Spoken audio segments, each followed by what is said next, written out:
The beautifully crafted puppets of André Toulon are not your average Punch and Judy. They are puppets, but they need no strings, no mechanical devices. In fact, they need no human assistance at all.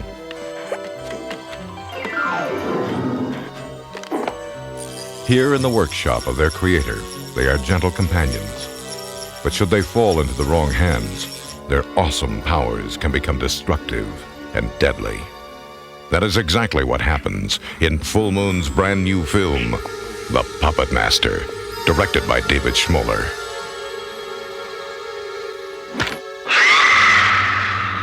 Classically, there are two scares. There's the shock scare, which is someone coming around a corner saying boo, or the Hitchcockian suspense, which is more the bomb under the table, where if you have a scene with a group of people talking and the audience sees a bomb under the table ticking, knowing that it's going to explode, then it's a much more suspenseful scene.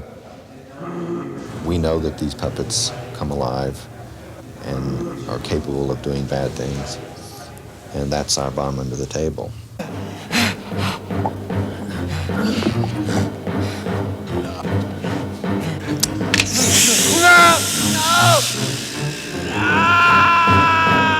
The challenge of making the puppets come alive went to David Allen, who created the illusion of life with the special effects wizardry that earned him an Academy Award nomination for his work on young Sherlock Holmes.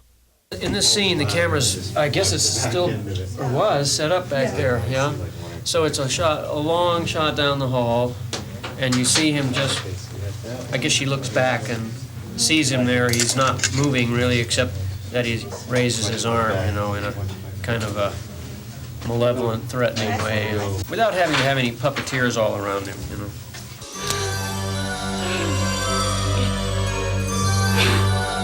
For this scene, David Allen went back to his studio and used a complicated blend of stop-motion animation techniques to give the impression of genuine movement. The scene, which lasts 13 seconds, took 2 days to produce. Working the puppets took a skillful blend of other special effects procedures as well. So we have rod puppets, and we have stop-motion puppets, and we also have stunt puppets. These puppets will be used for kicking, when the actor kicks the puppet. When the puppet was going through certain areas that require a certain amount of danger on his part, where he may be destroyed. You have all these people working on this puppet. One puppet takes 5 people, and everybody has to work as a group, and you have to start feeling as one person. And so you practice with them, you get a kind of a feel for how that puppet moves. And it makes such a big difference to the whole look of it. You can't get that puppet to move without having all these people working and thinking somewhat alike. And that takes time and effort to do that. The only female puppet in the gang has some rather unladylike habits. She has the curves of a woman. She will walk like a woman. And at the same time, she'll spit up a leech. She has, as you can see, this mouth, this is a foam latex, allows the leech to be forced out, and you'll see 3/4 of the leech. So you won't see the mechanism, you'll see the leech moving in and out of her mouth. And then by using the camera to a cut, you'll see her withdrawing her head from the body of the poor victim, and you'll see the rest of the leech pop out of her mouth. One of the more vicious puppets is the burly Pinhead. Despite his nasty personality, his operator became quite attached to him. I work with a puppet here called Pinhead, which I work the arms. It's real hard because the person that is developing this character has to not be shown. And that's hard because what happens, like a situation today working on the film, I'm hitting an actress and I can't be shown, so I have to make sure I have the right form and everything exactly where it should be hit, you know, on her face, and that's pretty hard when you can't just look and say, wham! You know, I have to go like this and, all right, Cindy, shoot! Charles Band, veteran producer of horror and sci-fi classics, including Reanimator, Ghoulies, Dungeon Master, and From Beyond, describes his most recent terrifying inspiration.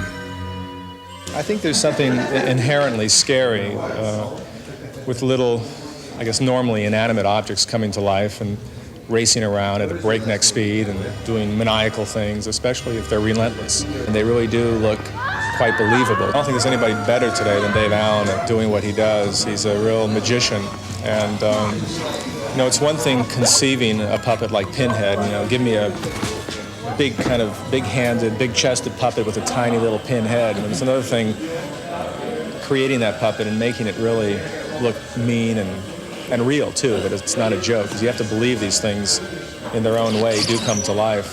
While the puppets may be small, they create a tremendous amount of carnage. Special effects makeup man Patrick Simmons made full use of his talents. She hears a noise in the room and goes to investigate because he's tied up on the bed.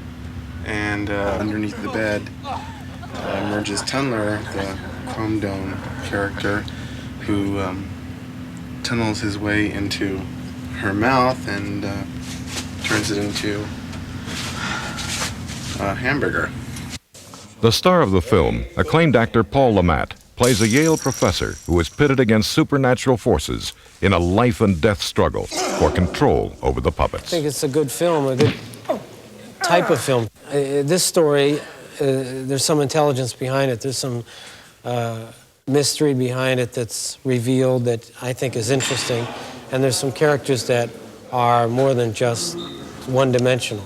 And I think that the violence, which is my least favorite part, but which is necessary, I think that will be frightening because it comes out of this madness of the character who is telling the puppets what to do.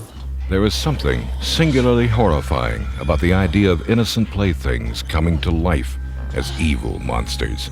We have all felt that eternal fear of something small and deadly under our bed.